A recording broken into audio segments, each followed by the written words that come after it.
Hello and welcome. I am Trish and this is Trish Talks. And on this channel, I cover all things related to decorating and maintaining your home and garden. Now, does your yard look like this? Well, then it's likely you've experienced your first frost. No worries. On this video, I'm going to show you some of the things I do just before the first frost and then some of the things I do after. Hopefully, you'll find those things helpful. Let's get started.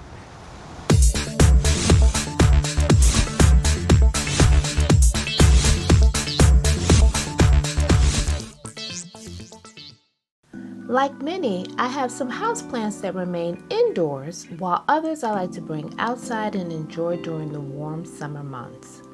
Days before the first frost, however, I'll begin to treat the plants returning indoors with an organic insecticide that I mix up. For more on this safe and effective formula, you'll find a video link in the description box below. Before I bring the plants in, I inspect them for any signs of bugs.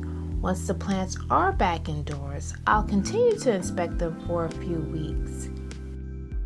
Next, we'll take the umbrella down for the winter. We don't have a large cupboard to put this in, so we'll just store it under the tarp that covers the patio furniture, where we also have our patio rugs stored. Although these outdoor area rugs are made of plastic, I don't want to take any chances with them not being able to survive a harsh winter. So we'll roll them up and place them away from the elements until spring.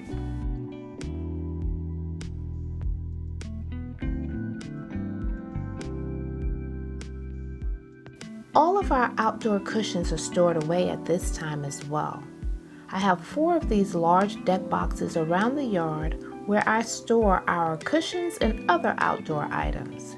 They do a great job at protecting our items from the harsh weather.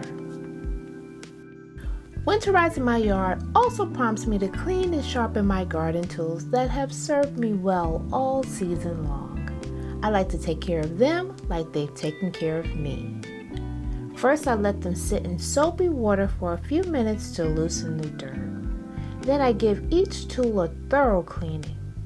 Next, I disinfect them with alcohol so I kill any bacteria that may be lingering on the tools and can adversely affect the plants that I'm pruning. Lastly, I'll sharpen all of my tools so they're ready on day 1 of the next growing season.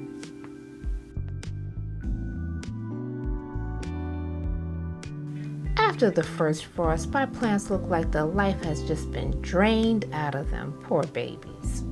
My annuals are dead and gone forever, and my perennials are now officially dormant. Either way, they both need to be cut back and covered with mulch. Now, mulching is a very important step in winterizing your yard. Applying the mulch just after the first frost will help stabilize the temperature of the soil just before the deep freeze. You want at least 3 inches of mulch over your perennials to help protect their root system. If you don't protect them, you may not see them again in the spring. Now, if you're anything like me, you may have decorated your front porch for the fall. Well, it's time to move those ornamental cabbages and other cold weather plants into the ground. By planting them, you will extend their life. The ornamental cabbages are annuals but will last well into the winter, giving your landscape visual interest even with freezing temperatures.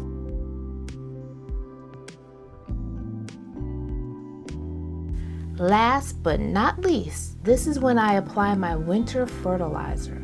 Now here's what you need to remember.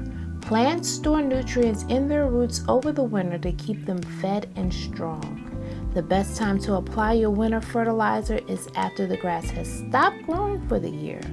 Otherwise, the grass will eat up all of the nutrients in the fertilizer and leave none behind to carry it through the winter.